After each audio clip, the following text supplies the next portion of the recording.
حق میں حقوق ہیں، تو عورت کے حقوق کی تاکید اسلام میں کی گئی ہے۔ اسی طرح سے آپ نے فرمایا استوصوا بالنساء خیرا، عورتوں کے معاملے میں بھلے سلوک کی میری وصیت قبول کر لو، میری وصیت کو یاد رکھو، میں تمہیں وصیت کر رہا ہوں کہ عورتوں کے ساتھ میں اچھا سلوک کرو۔ اس حدیث سے بھی معلوم ہوتا ہے کہ اللہ کے نبی صلی اللہ علیہ وسلم نے عورتوں سے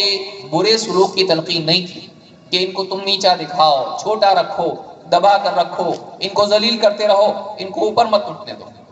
بلکہ اللہ کے نبی صلی اللہ علیہ وسلم نے ایک ایسے سماج میں جس میں عورت کو زندہ دفن کیا جاتا تھا، بچیوں کو زندہ دفن کیا جاتا تھا، عورتوں کے کوئی حقوق نہیں تھے،